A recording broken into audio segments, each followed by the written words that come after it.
Okay, let's take a look at how to navigate the dashboard behind your WordPress blog. So we're on the test blog page here, and I'm going to go back to the dashboard. I'm already logged in, and I'm going to go to dashboard. So again, let's take a look at everything here.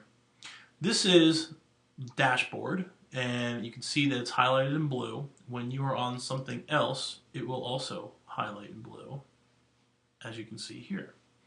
So let's go to dashboard here, and we're going to see there's a couple items underneath here. So we're on the home of the dashboard, and I have got tips from WordPress on how to make my blog pages better so that readers can find out more about me, and I can close that. Here I can see a quick glance. I have 3 posts. I have 2 pages set up. I have 1 comment already, which we took a look at in the last one. And I also have search engines discouraged. I can turn that back on if I want to. So this is just my blog at a glance of information that I have. Quick draft lets me quickly write a little blog post, and then I can save later and then go to posts and fill out some more. Activity shows me the activity that's happened on my blog. So I recently published a new post, and I have a comment on that post, and this was from September 25th of last year because I don't use this site very often. So you can see I have one more thing created here, and I have no pending comments, I have no approved comments, I have no spam, I have no trash. So this is the home section. I can see what's hot from WordPress. I can see other stuff from WordPress.com news.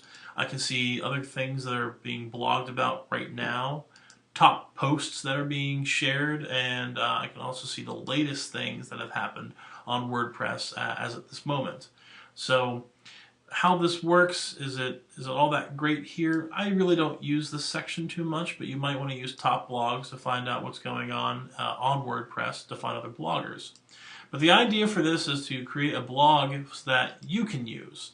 So I'm going to close all these little panes, and I can quickly open them all by clicking on the triangles.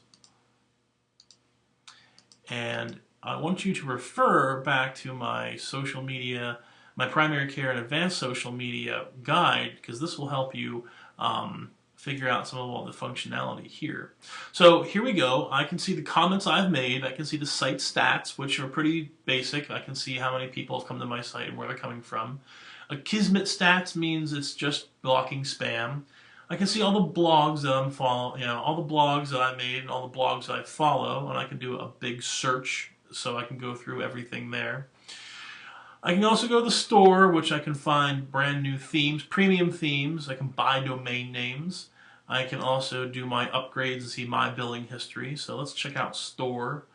And I can buy things for my site, like this beautiful video press player, custom design work, space upgrades, no ads, site redirects so I can send people to other sites, and add a domain name and mapping. So these are things that WordPress has to offer, and as you can see, it's a freemium model. It is free to use, but you can pay for certain things at a premium. So this is all well and good, but let's check out how you can actually create more posts. We're going to go to posts, and here you can see here's all the posts that I've made, and you can see some of the tags that I've used and the categories that they fall under, and I can see the stats on this post if I wanted to, the comments, how many people have favorited that post, and how long ago it was actually made. So this is all my posts at a glance, and as I hover over them, I can do edit, which takes me to the post, and I can make edits for it. So there's my new post that I created here. I'm going to make it a little bit bigger. And I can make some changes, I can update it, I can choose categories, I can add new categories for what types of posts.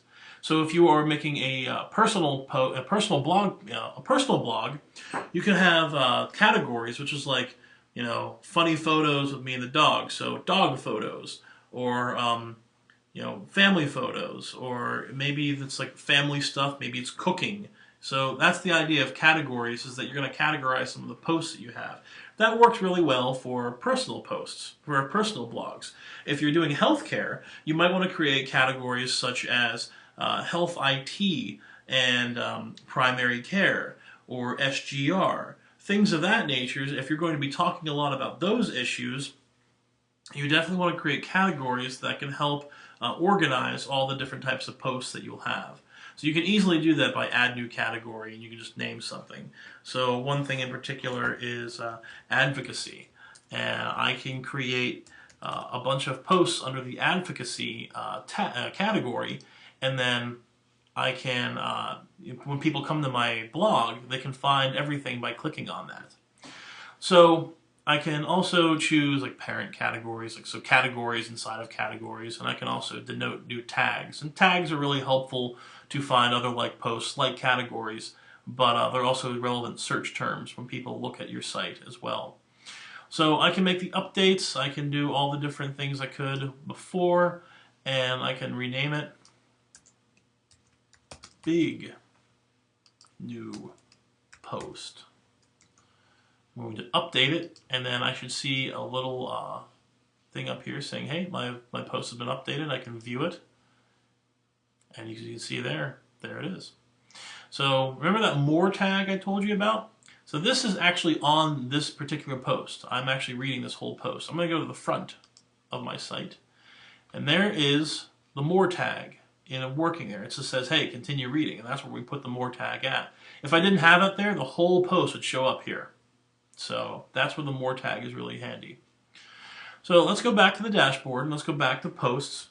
And I can see all the posts. I can add a new post, which looks just like what we were just at, but it's blank.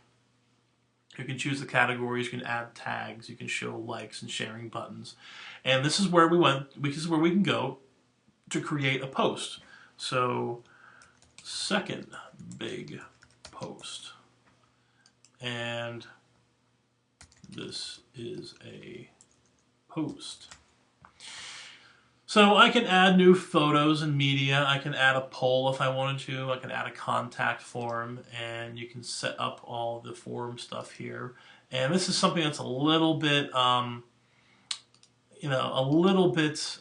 of the scope here. But if you're going to be creating posts here, you know you have some other options to add here. Media you might be using, because media you can actually add photos and videos. So insert tweet, insert a YouTube video, insert from a URL, and playlist editor. You can also just grab and select files and drop them into the post here.